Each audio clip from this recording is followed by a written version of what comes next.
సంగారెడ్డి జిల్లా జిన్నారం గ్రామ పంచాయతీ పరిధిలోని పెద్దమ్మగూడెం గ్రామానికి చెందిన గుర్రాల నరేష్ యాదవ్ ఇటీవల గుండెపోటుతో మృతి చెందగా విషయం తెలుసుకున్న తన స్నేహితులు 2002-2003 జెడ్పీహెచ్ఎస్ జిన్నారం 10వ తరగతి చదివిన స్నేహితులు నరేష్ నివాసానికి విచ్చేసి ఆయన చిత్రపటానికి పూలమాలలు వేసి నివాళులర్పించారు. అనంతరం కుటుంబ సభ్యులను ఓదార్చి ఆర్థిక సహాయాన్ని అందజేశారు. ఈ సందర్భంగా నరేష్ స్నేహితులు మాట్లాడుతూ మిత్రుడి అకాల మరణం జీర్ణించుకోలేకపోతున్నామని, చిరునవ్వుతో అందరినీ ఆప్యాయంగా పలకరించే మిత్రుడు భౌతికంగా దూరమైన నీ మధుర జ్ఞాపకాలు మా మధ్యలో ఉన్న పదిలంగా ఉంటాయని నరేష్ యాదవ్ కుటుంబ సభ్యులకు భగవంతుడు మనోధైర్యాన్ని కల్పించాలని, ఆ కుటుంబ సభ్యులకు అండగా ఉంటామని భరోసా ఇచ్చామన్నారు. ఈ కార్యక్రమంలో కుటుంబ సభ్యులు నరేష్ యాదవ్, భార్య సుమలత, కూతుళ్లు ఐశ్వర్య, నందిని, కుమారుడు భానుప్రసాద్, కుటుంబ సభ్యుల మిత్రులు పాల్గొన్నారు. మిత్రుడు ఇంతమంది మా మిత్రుడు నరేష్ లేకపోవడం మాకు చాలా బాధాకరం. అసలు మాకు కూడా నమ్మలేము. ఇట్లా అకస్మాత్తుగా పొద్దున్న లేవగానే ఇట్లా చనిపోయిన ఫోటో గ్రూప్లో రావడం మాకు కూడా చాలా బాధాకరం. అది ఇప్పుడు ఇది ఒకటే కాదు, మేము ఇంతకుముందు కూడా ఇద్దరు మాకు క్లాస్మేట్లు ఇప్పుడు ఇద్దరు 4వ వ్యక్తి మాకు ఇట్లా మరి ఏందో మరి మా బ్యాచ్లో మా 2003-4 బ్యాచ్ అంటే మరి ఏందో మరి ఏం తెలుస్తలేదు.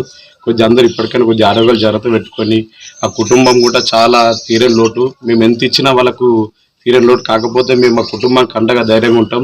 వాళ్ళ పిల్లలు కూడా చిన్న చిన్న పిల్లలు ఉన్నారు, వాళ్ళకు కూడా మేము బాసట నిలుస్తాం.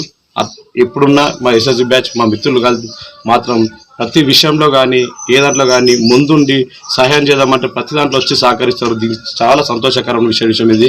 నాకు తెలిసి మిగతా బ్యాచ్లు కూడా ఎవరైనా సరే ఇటువంటి ఆపదలు వచ్చినప్పుడు మనం రూపాయి ఇచ్చినా ఇవ్వకున్నా వాళ్ళతో మనం పంచుకొని కొద్దిగా ఒక బలగం లేక వాళ్ళకు ఉంటే ధైర్యం ఉంటుంది. అసలు కుటుంబాలకు మన ధైర్యం ఇవ్వాలని మనస్ఫూర్తిగా కోరుకుంటున్నాను. అలాగే నరేష్ ఎక్కడున్న వారి ఆత్మశాంతి చేయించాలని, ఇంతమందిలో నరేష్ లేకపోవడం మాకు చాలా బాధాకరమైన విషయం. కాబట్టి ఇది మేమే కాదు, మేము ఇచ్చిన మా వంతు సహాయంలో మహిళల పాత్ర కూడా ఇందులో ఉంది. వాళ్ళు కూడా చాలా మంది కష్టపడి మహిళలు కూడా వాళ్ళ భర్తలతో వీళ్ళతో వాళ్ళు కూడా పాపం అమౌంట్ వేయించారు. వాళ్ళు కూడా ఇచ్చిన అమౌంట్ ఉంది. మా మహిళలు కూడా చాలా కష్టపడ్డారు. వాళ్ళకు కూడా ప్రత్యేక ధన్యవాదాలు. వాళ్ళు ఈరోజు రాలేకపోయారు, కొన్ని ప్రాబ్లం వల్ల వాళ్ళు కూడా రమ్మని చెప్పాము. కాకపోతే పనులు ఉన్నాయని చెప్పేసి వాళ్ళు కూడా కొందరు రాలేకపోయారు. సరే ఇంకా చాలా మంది ఉంటే కొద్దిగా అంతా వర్కింగ్ డే ఉండట్లో కొంతమంది చాలా మంది రాలేకపోయారు. కాబట్టి ఆ మహిళలకి ఇక్కడ ఉన్న మా మిత్రులకు అందరికీ మనస్ఫూర్తి అందరి తరపున నరేష్ ఎక్కడున్నా ఆత్మ శాంతించాలని మనస్ఫూర్తిగా కోరుకుంటున్నాను. గత 10 రోజుల కింద మా మిత్రుడు, మా క్లాస్మేటు పెద్దమ్మగూడెం నరేష్ గుండెపోటుతో మరణించడం జరిగింది. అయితే ఆ మరణాన్ని మేమందరిని జీర్ణించుకోలేక మనస్తాపడ్డాం మా క్లాస్మేట్స్ అంతా. ఈరోజు సంతాపం జరపడానికి మా క్లాస్మేట్ మిత్రులతో అందరూ కలిసి ఇక్కడ సంతాపం చేయడం జరిగింది. నిజంగా మా మధ్యలో లేనందుకు నరేష్ నిజంగా బాధాకరం. ఈ లోటు వాళ్ళకు నిజంగా తీరని లోటు. ఆ భగవంతుడు వాళ్ళ పిల్లలకు, వాళ్ళ కుటుంబానికి మనోధైర్యాన్ని కల్పించి వాళ్ళకు ధైర్యాన్ని కల్పిస్తాడని నేను మనస్ఫూర్తిగా కోరుకుంటున్నాను. చూడు, నరేష్ గత 10 రోజుల కింద చనిపోవడం మాకు చాలా బాధాకరమైన విషయం. గుండెపోటుతోటి చనిపోయింది కాబట్టి మేము అతని నివాసంలో మా ఫ్రెండ్స్ అందరం కలిసి ఆయనకు సంతాపం తెలడానికి వచ్చినాం. ఈరోజు మా మధ్యలో లేకపోవడం చాలా బాధాకరమైన విషయం.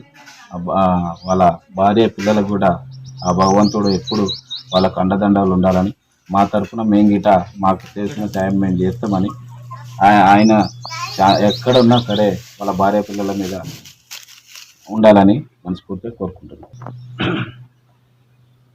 2003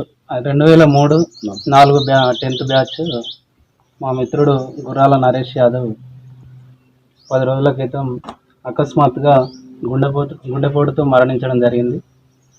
మరి ఆ సందర్భంగా ఈరోజు మా మిత్రునికి నివాళులర్పించి, అదేవిధంగా ఆ కుటుంబ సభ్యులకు భగవంతుడు మనోధైర్యాన్ని ఇచ్చి మరి వారి ఆత్మకు శాంతి చేకూరాలని ఆ భగవంతుని కోరుకుంటూ 3-4 బ్యాచ్ మా తోటి మిత్రుడు, క్లాస్మేట్ కుర్రాల నరేష్ పెద్దమ్మగూడెం నివాసి ఆకస్మిక మరణం చెందడం జరిగింది. గుండెపోటుతో అతి చిన్న వయసులోనే చనిపోవడం జరిగింది. ఈ విషయం మాకన్నా ఆ కుటుంబ సభ్యులు జీర్ణించుకోలేకపోతున్నారు. దానికి మా ఫ్రెండ్స్ము సంతాపం తెలపడానికి, అదేవిధంగా మేము ఇంతకుముందు చేసినట్టే మాకు తోచిన ఆర్థిక సహాయం చేయడానికి మేము ముందుండి వీళ్ళ నివాసానికి రావడం జరిగింది. మేమని అతని లోటు తీర్చలేనిది. ఏదో మా వంతు మేము మా యొక్క మిత్రుల్ని